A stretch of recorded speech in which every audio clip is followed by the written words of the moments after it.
তাই তো, কি করি এখন? বাবা মা দেখে শুনে বিয়ে দিয়েছিল এনার সঙ্গে আমাকে, অথচ আজ ইনি কানে একদমই শোনে না, কানে কালা। একে কথা বলতে গেলে ইশারায় কথা বলতে হয়। হ্যাঁ গো, শুনছ? এই যে শোনো শোনো, চলো আজ আমরা বাবার বাড়ি যাব, বুঝলে? কি বললে, ব্যাঙের মাংস খাবে? না না না, ব্যাঙের মাংস খাওয়া যাবে না, আরো কত রকম মাংস আছে, ওগুলো খাও। আরে না, বলছি কি, চলো বাপের বাড়ি যাব। খাবো? কি খাবো? না না, এখন তো খাওয়ার কিছু নেই, সকাল তো পান্তা ভাত কাঁচা লঙ্কা দিয়ে আচ্ছা করে মারলাম, আমি এখন খাবো না। হায় রে, এই কানকালাকে নিয়ে আমি কি বলি আর কি শুনি? যদি বলি পূব দিকে চলো তো পশ্চিম দিকে যাই। আরে বলছি কি, মানে আমার আমার বাপের বাড়ি, মানে তোমার শ্বশুর বাড়ি। শুয়োর? কেন আমাকে শুয়োর বলছো কেন? আমি কি করি? থাক বাসায়, তুমি চলো চলো আমার সঙ্গে, চলো যাওয়া যাক, চলো। এর সঙ্গে বুঝতে পারবো না, ধরে নিয়ে যাই, চলো।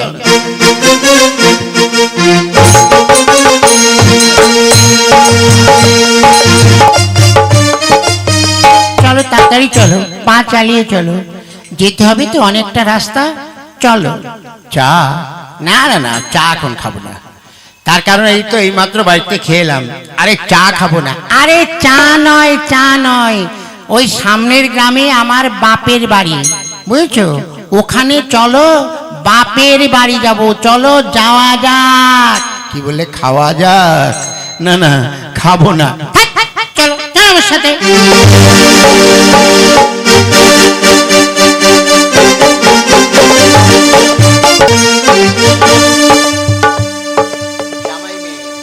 তাই তো, আজ বেশ কিছুদিন হলো মেয়েটাকে দেখি না, মেয়েটাকে দেখার জন্য মনটা আমার আটুবাটু করছে।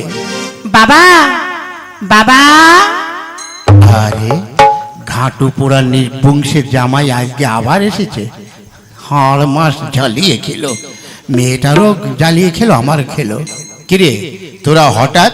হ্যাঁ আজ অনেক দিন হলো তো তোমাদেরকে দেখি না, ওই জন্য দেখতে এলাম। হ্যাঁ, এই তোমার জামাইও এসেছে। তা বাবা জামাই কেমন আছো, ভালো তো? ও জামাই, বলছি এই গরমের দিনে তুমি একটা ফুল হাতাওয়ালা জামা পরে এসছো কেন, গরম লাগে না? জামা? না না না, এই জামা আমি আপনাকে দিতে পারবো না, এটা আমার অনেক দিনের বেশ ভালো জামা, আমার বাবা এটা কিনে দিয়েছে, এই জামা আপনাকে দেবো না, দরকার আপনি একটা কিনে নিন। নাও ঠেলা সামলাও।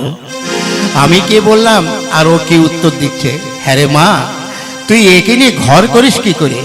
তাহলে বোঝো বাবা, যে কানকালা জামাই নিয়ে আমি কি করে ঘর করি? হ্যাঁ, তা শ্বশুর মশাই আপনি ভালো আছেন তো? তার শাশুড়ি মাকে তো দেখছি না, শাশুড়ি মা কোথায় গেল? তোমার শাশুড়ি মা বাজারে গেছে, এই যে ব্যাগ হাতে নিয়ে তোমরা আসবা জেনে বাজার করতে গেছে। মরে গেছে? মরেছে রে, ওরে আমারে কি হলো রে, আমি কি করে আর করবো? বিয়ের পর মাত্র একবার জামাই ষষ্ঠী করেছি, আর এর মধ্যে শাশুড়ি আমার, এ কি হলো? ও বউ কি যে করি রে, শাশুড়ি আমার মরে গেল রে, ও বউ কি যে করি রে, শাশুড়ি আমার মরে গেল রে, জামাই ষষ্ঠী খেতে যাব কার দুয়ারে, ও বউ তোকে মরি রে, শাশুড়ি পটল তুলিল, শাশুড়ি মা তুমি আমাকে না বলে না কয়ে কেন চলে গেলে? নে জামাকে তুই সামলা। হ্যাঁ, আরে তুমি কাঁদছো কেন? তোমার শাশুড়ি মরিনি, তোমার শাশুড়ি বাজারে গেছে। অত জোর করে বলার কি আছে, আমি কি কানে কালা, আমি কানে শুনতে পাই না? ও দূরের থেকেই বলবো। হ্যাঁ শোন মা, এর যা কন্ডিশন, এ বাইরে রাখলে বুঝলি অনেক অপমানিত হতে হবে। তুই এক কাজ কর, ওকে তুই ঘরের মধ্যে গিয়ে তালা দিয়ে রাখ। বাবা, আমি তো এই জন্য তোমার জামাইকে তোমার কাছে নিয়ে এসেছি। শোনো, বল। বলছি তোমার জামাই তো কান কালা ছিল না, হঠাৎ টাইফয়েড রোগ হয়ে ওই কান দুটো নষ্ট হয়ে গেছে। ডাক্তার বলেছে যে আমার দ্বারাই হবে না, যদি কোনো বড় ভালো ডাক্তার পাওয়া যায় তাহলে একে ভালো করা যাবে। তাই একে রেখে যাচ্ছি, তুমি একে নিয়ে ডাক্তার দেখিয়ে তারপরে আমাকে খবর দিও। শোনো, আমি বাড়ি যাচ্ছি, তুমি আমার বাপের বাড়ি থেকো, 6 মাস পরে এসে আমি তোমাকে নিয়ে যাব। আরে ঠিক আছে, যাও, তুমি দেখে শুনে যেও, যাও। আসি বাবা। হ্যাঁ বাবা জামাই, চলো, তুমি একটু ভালো করে মিষ্টি খেয়ে নেবে। গুষ্টি? কিসের গুষ্টি? আরে গুষ্টি নয়, মিষ্টি মিষ্টি। ও ষষ্ঠী? না না, ষষ্ঠী পুজো আমার হয়ে গেছে। ওরে বাবা রে, একে বলা যাবে না। চল বাবা, তুই আমার সঙ্গে চল, কালকে ওকে ডাক্তারের কাছে নেবো। চ।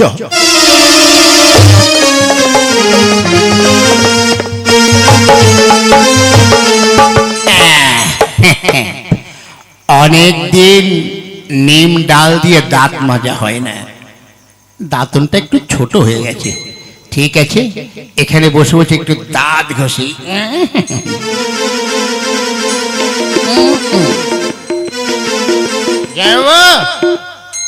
ও জামাইবাবু, কি হয়েছে, ডাকছো কেন? জামাইবাবু বলছি, এখানে বসে বসে দাঁত মাজছো? হ্যাঁ, দাঁত মাজবো না মানে? আরে তোরা দাঁত মাজিস না বলে কি আমিও দাঁত মাজবো না? কে বলেছে আমরা দাঁত মাজি না?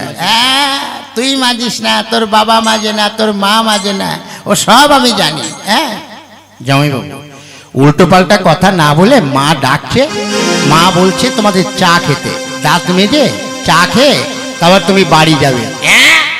বাড়ি যাও? কে বাড়ি যাবো কেন? আরে দিদি ফোন করেছে, 6 মাস তো হয়ে গেল, আর এখন তুমি তো কানে শুনতেই পাচ্ছ। চলো আমার সঙ্গে, চলো, চা খেয়ে বাড়ি যাবে। চল তাহলে।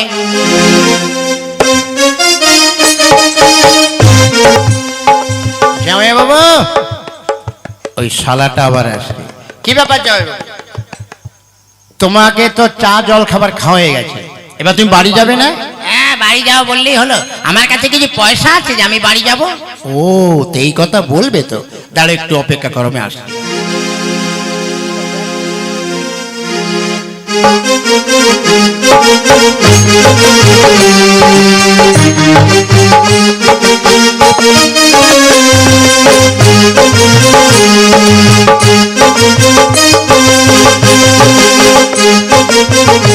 যাও, এই নাও, এই ব্যাগের মধ্যে 2 সেট জামা প্যান্ট আছে, এটা রাখো।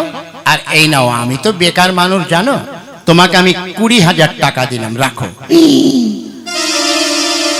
20,000 টাকা? বাবা, ঠিক আছে শালা বাবু, তুমি যখন বলছো আমি যাচ্ছি। তা এই বুড়িটা কোথায়? বুড়ি? বুড়ি আবার কে? কেন, তোমার মা? ওই তো পাশে আছে, তুমি যাও। আচ্ছা, যাচ্ছি। যাক, আপদটা বিদায় হয়ে।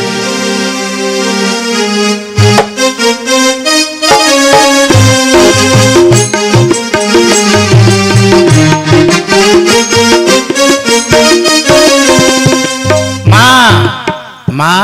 এ কি জামাই, তুমি 7 সকাল বেলায় ব্যাগ নিয়ে কোথায় যাচ্ছ?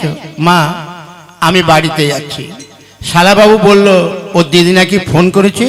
সে কি, এই তো সবে মাত্র কদিন হলো তুমি এসেছো। সবে মাত্র কোথায়, 6 মাস তো হয়ে গেছে মা। আরো 2-1 মাস থাকো।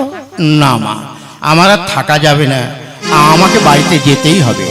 তার শালাবাবুর কাছ থেকে আসছো, শালাবাবু কিছু দেয়নি? হ্যাঁ, এই তো দিয়েছে, এই ব্যাগের মধ্যে 2 সেট জামা প্যান্ট আছে আর 20টা টাকা দিয়েছে। হ্যাঁ, 20 টাকা? হ্যাঁ, এই যে, তাও ছেঁড়া ফাটা, চলবে কিনা জানি না। মাত্র 20 টাকা? একটা জামাই বলে কথা।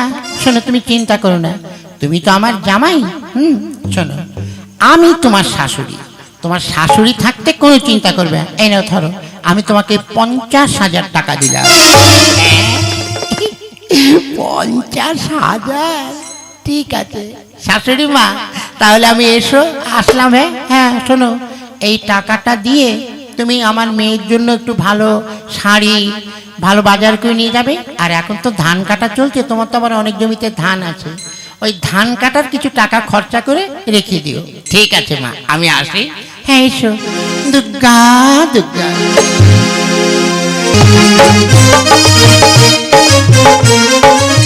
শ্বশুর মশাই, শ্বশুর মশাই। একই বাবা জামাই, তুমি ব্যাগ হাতে এখন কোথায় চলেছো? হ্যাঁ, কোথায় আর যাব, অনেক দিন তো হয়ে গেল, তাই আমি বাড়িতে যাচ্ছি, আপনার মেয়ে যেতে বলেছে। এক্ষুনি চলে যাবে বাবা? ভাবলাম আরো কিছুদিন থাকবে। না না, আমার কি আর থাকার জো আছে শ্বশুর মশাই? আচ্ছা আচ্ছা, ঠিক আছে। তা হ্যাঁ গো, তোমার শাশুড়ি মার সঙ্গে দেখা করেছো? হ্যাঁ, আগে শালাবাবুর সঙ্গে দেখা করলাম, তারপরে শাশুড়ি মার সঙ্গে দেখা করলাম। তা তোমার শালাবাবু কিছু দিল না? বেকার মানুষ, এই যে কটা ছেঁড়া ফাটা জামা প্যান্ট হয়তো দিয়েছে। আর শাশুড়ি? শাশুড়ি মা এই তো 20 টাকা দিয়েছে। সে কি, আর জামাইয়ের এত বড় অপমান! তুমি কোনো চিন্তা করো না বাবা, এই নাও, আমি তোমাকে 50,000 টাকা দিলাম। আমি তোমার শ্বশুর বলে কথা। বাবা, আমার তো অনেক টাকা হয়ে গেল। শোনো বাবা, ওই টাকাটা নিয়ে তুমি ভালো মন্দ একটু বাজার ফাজার করবে, তোমার বউর জামা প্যান্ট নিয়ে যাবে। আর এই ধান কাটার সময় নিজে মাঠে যাবে না, লোক ধরে ধান কাটবে, যা টাকা থাকবে ওখান থেকে দিয়ে দেবে। ঠিক আছে, আমি আসি শ্বশুর মশাই, আসি। যাই দেখি, আমিও মাঠে যাই। তাই তো, আমার স্বামীটা আজ কতদিন হয়ে গেল, শুনলাম ওর নাকি কান ভালো হয়ে গেছে, কিন্তু এখনো আসছে না কেন? গিন্নি, এসেছো? ভালোই হয়েছে। তা যাক, এখন কানে শুনতে পাচ্ছ? হ্যাঁ, এখন কানে আমি দারুণ শুনতে পাচ্ছি। আমি সবাইকে বলে চলে এসেছি। তা হ্যাঁ গো, আসার সময় ওরা তোমাকে কেউ কিছু দেয়নি? দেবে না মানে? এই দেখ, এই যে ছেঁড়া পাটা কথা জামা দিচ্ছে তোর ভাই, ও আমি পরবো না, তুই গিয়ে পর। কেন, টাকা পয়সা? হ্যাঁ, টাকা পয়সা? তোর মা একটা ছেঁড়া 20 টাকার নোট দিয়েছে, আর কেউ কিছু দেয়নি, বুঝলি? তুমি আমার সঙ্গে মিথ্যে কথা বলছো, তাই নয়? কেন? এই যে আমাকে মা ফোন করেছিল, যে ভাই ফোন করেছিল, বাবা ফোন করেছিল, ভাই তোমাকে 20,000 টাকা দিয়েছে, মা তোমাকে 50,000 টাকা দিয়েছে, আর আমার বাবাও তোমাকে 50,000 টাকা দিয়েছে, আর তুমি এসে মিথ্যে কথা বলছো? ওরে শালাই, তো সবই ধরা পড়ে গেলাম। আমি ভেবেছিলাম এই টাকাটা গেড়া মেরে দেব, তার হলো না। ঠিক আছে গিন্নি, তুই যখন ধরেই ফেলেছিস, টাকা কই? এখান থেকে 1 টাকাও খরচা করেনি তো? হ্যাঁ, 20টা টাকা খরচা হয়েছে, আর এই দেখ, এই 1,20,000 সব হয়েছে। গিন্নি রে, দেখেছিস বুদ্ধি থাকলে কি না হয়।